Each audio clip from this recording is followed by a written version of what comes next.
You've followed this stuff for years and years now, haven't you? And this is, some might say, the moment you might have been waiting for. These first flights finally taking these illegal immigrants, to Rwanda as part of a policy, a government policy on the issue.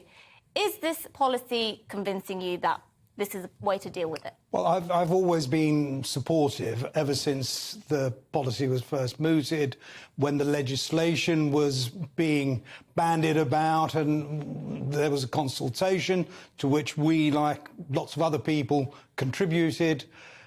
Yes, I've always also said, though, that Rwanda on its own will not solve the problem. It has to be part of a wider programme, a wider set of measures that will send the clear message that anyone who seeks to come to this country illegally, as this is, they're setting off in unseaworthy boats from unauthorised embarkation points. It is illegal, for goodness sake. Apart from that, it's risking people's lives. So it's got to stop, and we've got to send the message out to the traffickers, but also to those who are risking their lives to do it, that it won't work. If Rwanda contributes to that message, then I think it will be a good thing and well worth pursuing. Now, obviously, in my view, the other side of this would be, say, processing centres elsewhere so that people don't have to make the crossing. That's one I'm presuming you would agree with that as part of the policy. But what do you make of the Church of England and other people speaking out, calling it immoral and saying that it's an immoral policy that shames Britain? Well, I think that's a lot of humbug, frankly, to suggest that what most people in this country want to see happen is somehow immoral. I think that in itself is a wicked thing to say from people like the Archbishop of Canterbury and, dare I say, His Royal Highness as well. I think that they should really take note from some people who know what they're talking about, rather than going on headlines as to what is actually going on. Yes. I disagree with them, and I think most people in this country would disagree with them, and I think it's not worthy of them, frankly. It's interesting that those two people specifically, Prince Charles, talking about immorality. Let's not mention Camilla and Di, and also the Archbishop and all the scandals that... Well, but what I'm not sure that that's this. But all the scandals that have hit the Church of England as well. I mean, I just think that those people speaking out on it is not helpful. No, but, well, it's not helpful. I think it's wrong, and most people in this country would think it's wrong. I believe that, first of all, the flight has to go ahead. That will be, if it doesn't go ahead, it will send all the wrong messages out. Do you not think there'll be... We've seen these scenes before, sort of people protesting and trying to stop planes from actually taking off. We've seen it before when the government's deporting foreign criminals, for example, and things like that.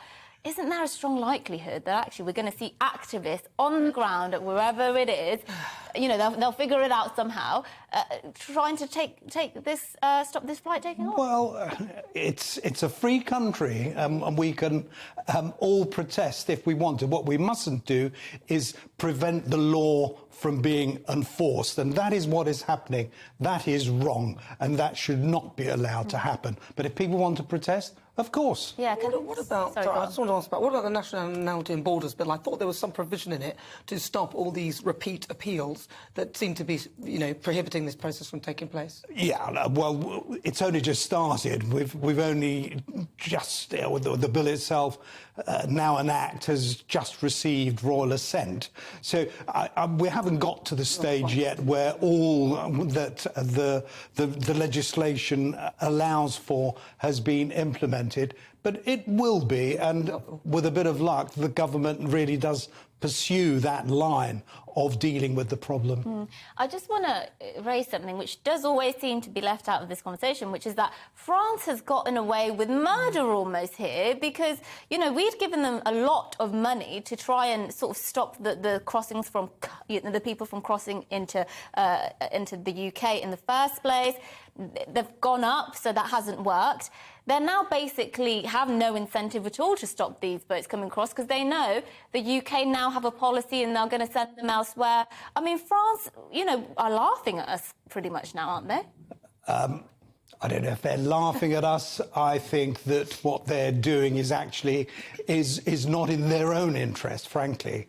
What is happening now is not just France allowing people to make their way illegally into their country, but it's happening at the external borders of the EU. The EU really needs to get a grip. In 2021, there were nearly 240,000 illegal migrants detected coming into the EU, which was something like 90,000 more than it was in 2019, let alone in 2020. So the EU, which pays pots of money to Turkey, for goodness sake, I mean, it's not above them to be pushing people back from Greece, from Italy, as well as paying Turkey billions in order to hang on to migrants, really, asylum seekers, for want of a better word. What about the UNHCR, though? Because they're backing the moves by the unions and these sort of legal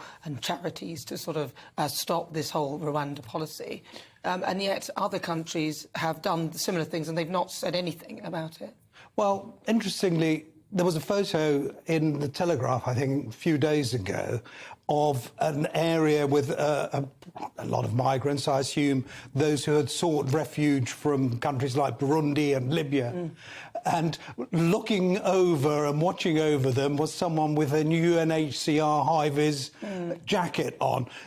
I know that the government has, not only the lawyers that the government, high-ranking, really very good lawyers, have looked into all this, but they've been working with the UNHCR all along in order to ensure that the human rights of the people concerned are not in any way being contravened. Yeah, and that will be why, I suppose, the High Court said this is legal and this can go ahead, and then the Court of Appeal actually reaffirmed We need to be a bit careful there, Mercy, because what has happened now, the courts have said that those who are being sent, and what the activists wanted to do was stop the whole flight because it would potentially be against the interests of those being removed.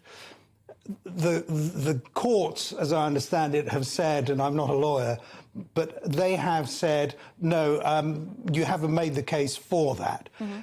But whether the legislation is in line with and doesn't contravene international law, that's still to be decided. As far as I'm concerned, this having gone through our parliament, through our courts, if we think it's okay, then we should surely have the final say as to who can and who cannot enter our country. Well, I don't see what's wrong with Rwanda. Rwanda seems like an OK place. Rwanda's a beautiful country. Exactly, I don't get it. And we're actually paying people to go there. Exactly. It makes no sense, but then I suppose a lot of these people have never been there, so they haven't got a clue. Well, yeah, I did read one of them saying they've never even heard of Rwanda before then, and they're awfully terrified about going. But, you know, I think that they'll find that if they arrive there, it's probably not as bad as they think. But it is this case that they do have a patchy human rights record. Well, that was over a quarter of a century again. No, but I mean, the current president still has a very patchy record in terms of upholding people's human rights. Well, our Prime Minister has a very patchy record. I mean, all politicians have patchy records, frankly. Germany has a patchy record. You know, Russia has a patchy record. They all have a patchy record, you know. What about the 30,000 who have gone there from Burundi and the 500 or so who've gone from Libya and others who have sought refuge in Rwanda? All assisted by the UNHCR as well. All assisted by the UNHCR. And sometimes praised by the UNHCR. Look, it's complicated, but let us know what you think. They should be sent to Rwanda. Welcome to the GB News YouTube channel. You can watch us live 24 hours a day, catch up on your favourite shows and join in the conversation in the comments below. Don't forget to subscribe and you'll never miss any of our exclusive content.